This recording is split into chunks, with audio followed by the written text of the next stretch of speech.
1833 के charter act में कौन बन के आएंगे? लॉर्ड मैकाले कानूनी सलाहकार बन के आएंगे। ये अंग्रेजी शिक्षा के समर्थक थे और इसमें जो बनेंगे अब भारत के गवर्नर जनरल। कौन बनेंगे?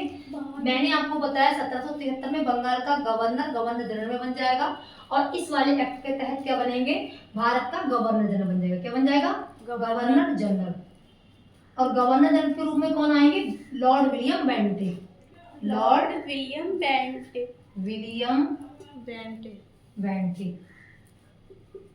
और लॉर्ड विलियम बेंटिक ने क्या किया? भारत में आकर के सती प्रथा वगैरह को इन्होंने सती प्रथा और बहुत सारे ऐसे सामाजिक कुरीतियां थी जिनको समाप्त करने का इस एक्ट के तहत आदेश दिया था। इन्होंने कहा था कि जहां जहां मेरा साम्राज्य अर्थात जहां जहां मेरा एरिया है उसमें ऐसी सारी कुरीतियां वहां नहीं फैलेंगी। और लॉर्ड विलियम बेंटिक ने चीज को क्या कर दिया था? एक तरीके से समाप्त कर दिया गया था। लेकिन विवाद इतना था लॉर्ड मैकाले वाला, जो इन्होंने बताया था कि हम लोग क्या करेंगे? 10 लाख रुपए खर्च करेंगे। कितने करेंगे?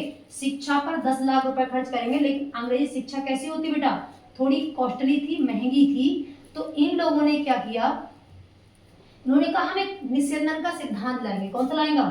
जिसे हम लोग बोलते हैं छनाई का सिद्धांत। छनाई का सिद्धांत, इसमें कहा गया कि उच्च शिक्षा या अंग्रेजी शिक्षा या आधुनिक शिक्षा बहुत महंगी है तो उसको सारे बच्चे नहीं ले सकते हैं। तो उसमें क्या होगा? उन लोगों को शिक्षा दी जाए जो बच्चे क्या कर सकते हैं, उसको अच्छे से कर सकते हैं, जो जिसके पास पैसा ज्यादा है। और वो बच्चे क्या करेंगे? नीचे समाज वालों को पढ़ाएंगे। इस हिसाब से क्या होगा? जो शिक्षा है वो धीरे धीरे उच्च वर्ग से निम्न वर्ग तक पहुंच जाएगी। ये सारा का सारा किसमें कहते हैं? छनाई सिद्धांत का।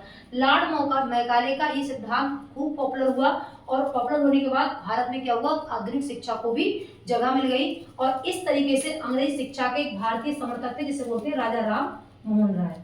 राजा राम मोहन राय अंग्रेजी शिक्षा के कौन थे? समर्थक थे। इनका कहना था कि आगे अगर बच्चा कहीं पर जाएगा तो उसको एक इंटरनेशनल लैंग्वेज आनी चाहिए, अर्थात इन्होंने कहा कि हम इसके कैसे पक्षधर हैं और उन्होंने उस चीज को मान लिया था।